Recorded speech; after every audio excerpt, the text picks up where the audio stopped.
इतना heavy vehicle जो 130 kilometre per hour की स्पीड से चल रहा है, उसको इतने पतले से ट्रैक पर मैकेनिकली बैलेंस करते हुए ब्रेक लगाना वाकई में बहुत अद्भुत इंजीनियरिंग है। इतनी हेवी स्पार्किंग होती नहीं है ब्रेक लगाते टाइम जितनी हमने दिखाई है, लेकिन इमरजेंसी ब्रेकिंग के टाइम ब्रेक शू से हल्की स्पार्किंग या बहुत ज़्यादा हेवी लोडेड लोकोमोटिव में व्हील स्लिपेज की वजह से स्पार्किंग होती है।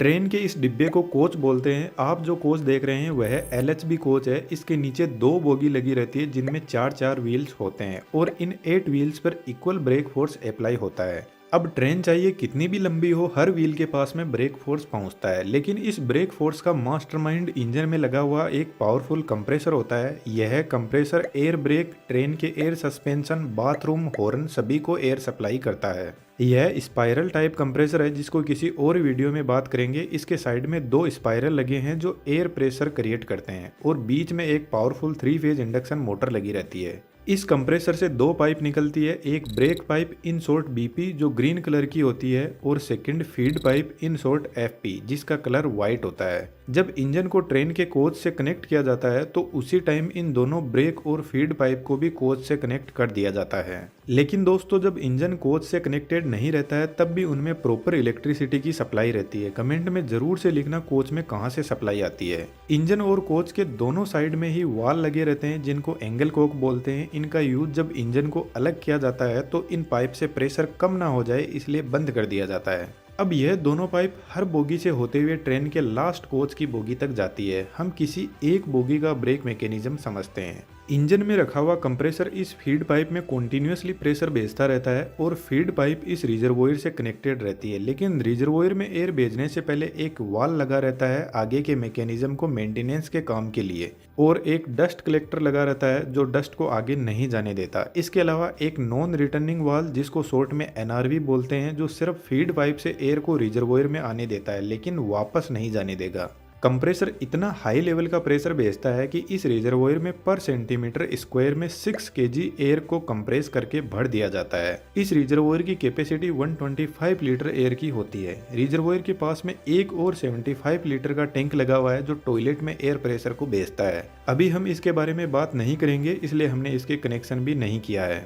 तो इस रिजर्वोयर से एयर डिस्ट्रीब्यूटर वाल के पास में पहुंचती है। डिस्ट्रीब्यूटर वाल के अंदर ब्रेक पाइप से भी डायरेक्ट कनेक्शन आता है। ब्रेक पाइप का प्रेशर 5 केजी पर सेंटीमीटर स्क्वायर होता है। यह वाल बहुत बेहतरीन तरीके से काम करता है। इस वाल से आउटपुट जो निकलता है वह दोनों बोगी की तरफ एयर प्रेशर को भेजता है ब्रेक एप्लीकेशन के लिए।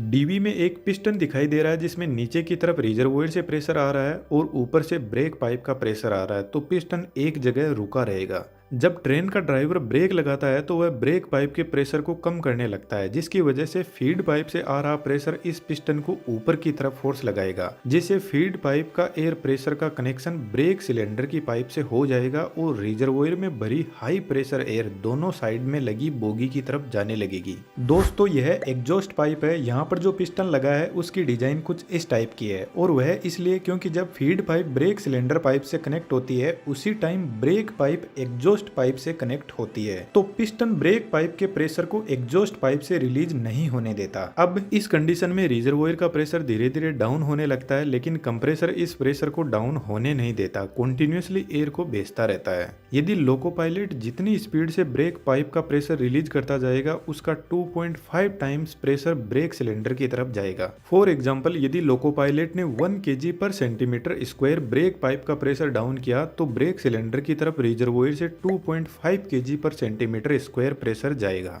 इस पाइप से होते हुए एयर प्रेशर यहाँ से फ्रंट और रियर व्हील के लिए डिवाइड हो जाएगा। यहाँ पर फिर से वाल लगे रहते हैं मेंटेनेंस के काम के लिए। यह पाइप दोनों फ्रंट व्हील के लिए जा रही है और यह पाइप इन दोनों व्हील तक पहुँचती है। हम एक व्हील के ब्रेक मैकेनिज्म को समझते हैं।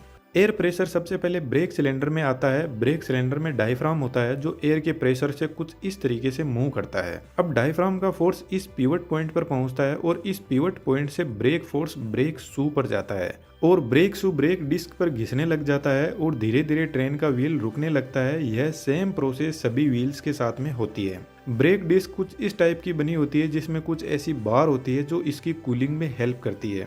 अब जब ट्रेन रुक जाती है तो जब तक ब्रेक सिलेंडर में एयर प्रेशर अवेलेबल रहेगा तब तक ट्रेन का ब्रेक लगा हुआ रहेगा। तो जनरली जब ट्रेन खड़ी रहती है तो उसमें ब्रेक लगा हुआ रहता है जो एक हैंड ब्रेक की तरह काम करता है। तो ट्रेन को स्टार्ट करने से पहले ब्रेक सिलेंडर की एयर को रिलीज करना जरूरी है। उसके लिए वापस डिस्ट्रीब्यूशन वाल्व पर चलते हैं।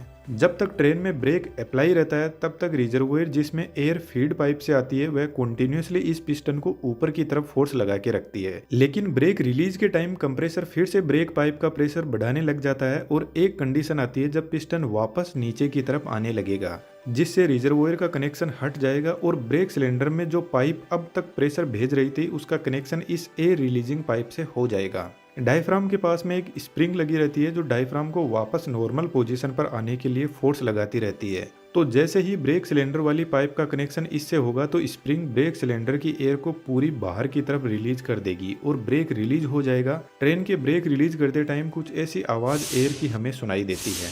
डिस्ट्रीब्यूशन वाल्व के पास में एक छोटा टैंक और होता है। इसमें ब्रेक पाइप के प्रेशर को परमानेंटली फीड कर दिया जाता है ताकि जब ब्रेक पाइप का प्रेशर रिड्यूस हो तो डिस्ट्रीब्यूशन वाल्व इस छोटे से टैंक से कंपेयर कर सके कि ब्रेक पाइप का प्रेशर कितना रिड्यूस हुआ है। ट्रेन में एक और ब्रेक होता है हर कोच के अंदर जिसको चेन पुलिंग बोलते हैं। तो जब कोई भी चेन पुलिंग करता है तो एक्चुअल में वह ब्रेक पाइप के प्रेशर को रिलीज कर देता है जिससे ट्रेन में ब्रेक अप्लाई हो जाते हैं। एलएचबी कोच में डिस्क ब्रेक होता है जबकि आईसीएफ कोच जो ब्लू कलर के होते हैं उनमें डायरेक्ट व्हील पर ब्रेक फोर्स लगता है। ब्रेक मैकेनिज्म दोनों ही कोच में एक ही जैसा है, लेकिन एलएचबी कोच में ब्रेक सिस्टम के कंट्रोल के लिए एक पूरी कंट्रोल यूनिट होती है। इस यूनिट के पास में 2 ब्रेक इंडिकेटर लगे रहते हैं दोनों साइड की बोगी के लिए। तो जब ट्रेन में ब्रेक अप्लाइड रहता है तो यह रेड कलर का हमें दिखाई देता है और ब्रेक जब रिलीज रहता है तो ग्रीन कलर का इंडिकेशन दिखाई देता है। यह control panel toilet air suspension के लिए भी एयर प्रेशर को सप्लाई करता है।